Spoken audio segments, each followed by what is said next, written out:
Panavally SNDS യോഗത്തിന്റെ കീഴിലുള്ള UP സ്കൂളിലെ ഭരണതർക്കം നിയമ നടപടികളിലേക്ക്.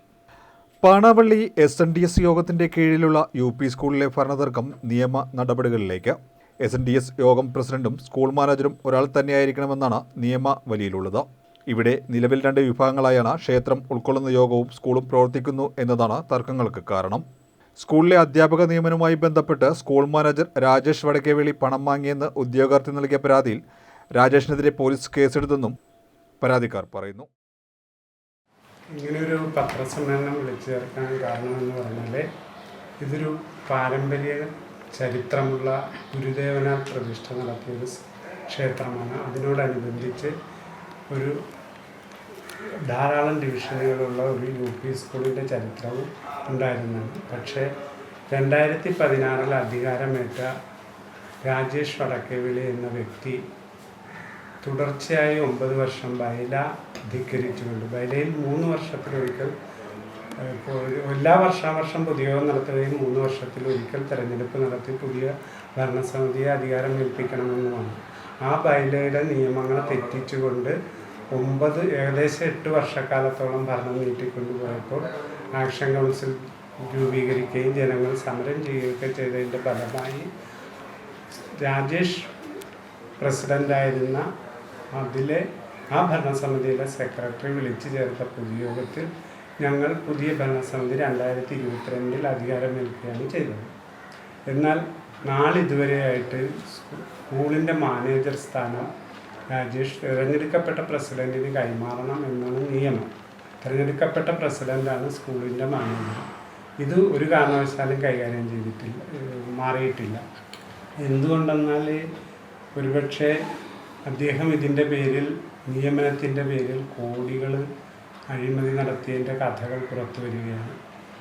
കാലാവധി കഴിഞ്ഞിട്ടും താൻ മാനേജർ എന്ന രീതിയിൽ ഭിന്നശേഷിക്കാർക്കായി സംവരണം ചെയ്തിട്ടുള്ള അധ്യാപക നിയമനത്തിലേക്ക് ഒരു വ്യക്തിയെ നിന്ന് പൈസ വാങ്ങിച്ചു എന്നും ലക്ഷങ്ങൾ വാങ്ങിച്ചു എന്നും പറഞ്ഞ് അദ്ദേഹം തന്നെ സമ്മതിച്ചു. കാരണം ഈ ആവലാതിക്കാരുടെ പരാതി അതിൻ്റെ FIRൻ്റെ കോപ്പിയാണ് പൂച്ചാക്കൽ പോലീസ് സ്റ്റേഷനിൽ FIR നമ്പർ 5025 പ്രകാരം പ്രതി ചേർത്ത കേസിലാണ്. 10ാം വാർഡ് മെമ്പർ ഒരു വാർഡ് മെമ്പറാണ് എന്നതുകൂടി ഓർക്കണം. ഒരു പൊതുപ്രവർത്തകനാണ്.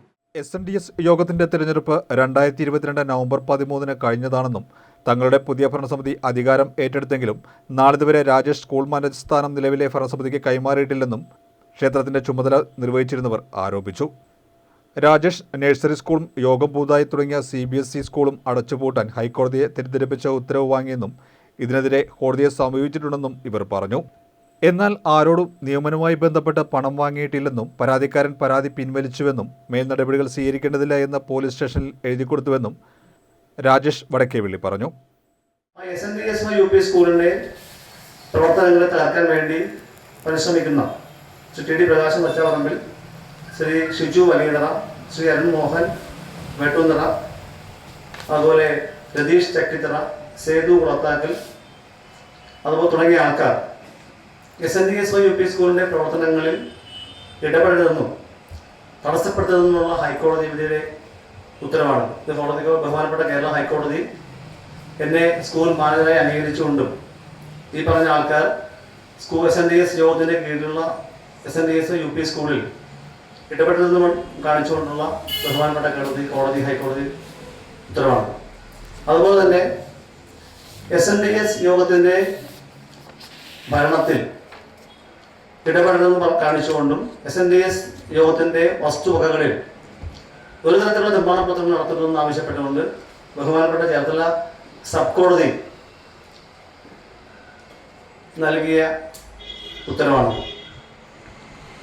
അപ്പോൾ ഈ വസ്തുതകൾ ഇതായിരിക്കെ SNDS യോഗത്തിൻ്റെ പേരിൽ ഭാരവാഹികളല്ലാത്തവർ ഒരു വ്യാജമായ പത്രസമ്മേളനം നടത്തി ജനങ്ങളെയും മാധ്യമപ്രവർത്തകരെയും കബളിപ്പിക്കാൻ വേണ്ടി ശ്രമിച്ചിരിക്കുകയാണ്. നമ്മൾ സംസാരിക്കുന്നതെല്ലാം നിയമപരമായിട്ടുള്ള ഡോക്യുമെൻ്റ് വെച്ചിട്ടാണ്. ഒരു ഇലക്ഷൻ നടത്താൻ പാടില്ലെന്ന് കോടതി പറയുകയും ആ ഉത്തരവ് നിങ്ങൾക്ക് തന്നെ വീണ്ടും ഞങ്ങളാണ് ഭാരവാഹികളെന്ന് പറഞ്ഞു വരുന്നവരുടെ നിലപാടെന്ന് അറിയിക്കാൻ മാത്രം. പിന്നെ മറ്റൊരു കാര്യം, അവർ ഉന്നയിച്ചിരിക്കുന്ന ഒരു ആരോപണം എന്നെ പറ്റിയാണ്. അവിടെ അനന്തു എന്ന വിദ്യാർത്ഥി അധ്യാപകനുമായി ബന്ധപ്പെട്ടുള്ള വിഷയമാണ്. ആ വിഷയം നമുക്കറിയാം. ഞങ്ങൾ SNDSY UP സ്കൂൾ മാനേജർ എന്ന നിലയിൽ ഒരു അധ്യാപക നിയമനത്തിനും സ്കൂൾ മാനേജർ എന്ന നിലയിൽ ഒരു അധ്യാപകൻ്റെ കയ്യിൽ നിന്നും ഒരു രൂപ പോലും ഞാൻ കൈക്കൂലി വാങ്ങിയിട്ടില്ല. ഞാൻ കൈക്കൂലി വാങ്ങിയതായിട്ട് തെളിയിച്ചാൽ, ഏതെങ്കിലും അധ്യാപകൻ്റെ കയ്യിൽ നിന്നും രാജേഷ് എന്ന സ്കൂൾ മാനേജർ കൈക്കൂലി വാങ്ങിയതായിട്ട് തെളിയിച്ചാൽ എൻ്റെ പൊതുപ്രവർത്തനം അവസാനിപ്പിക്കാൻ ഞാൻ തയ്യാറാണ്. SNDS യോഗത്തിന്റെ പ്രസിഡന്റ് ഇപ്പോഴും താനാണെന്നും ബൈലോ പ്രകാരം സ്കൂളിന്റെയും ക്ഷേത്രത്തിന്റെയും പ്രസിഡന്റ് താനാണെന്നും തെരഞ്ഞെടുപ്പ് നടന്നിട്ടില്ലെന്നും രാജേഷ് ചൂണ്ടിക്കാട്ടി. താൻ പ്രസിഡന്റ് അല്ലെന്ന് പറയുന്നവർ SNDS യോഗത്തിന്റെ ഭരണത്തിൽ ഇടപെടരുതെന്നും ഭരണസമിതിയുടെ അനുവാദമില്ലാതെ യാതൊരുവിധ നിർമ്മാണ പ്രവർത്തനങ്ങളും ചെയ്യരുതെന്നുമുള്ള കോടതി ഉത്തരവ് നിലവിലുണ്ടെന്നും വസ്തുവിൽ അതിക്രമിച്ച് കയറി വേലികെട്ടാൻ ശ്രമിച്ചതിന് എതിരെ പൂച്ചാക്കൽ പോലീസ് കേസ് എടുത്തിട്ടുണ്ടെന്നും രാജേഷ് കൂട്ടിച്ചേർത്തു.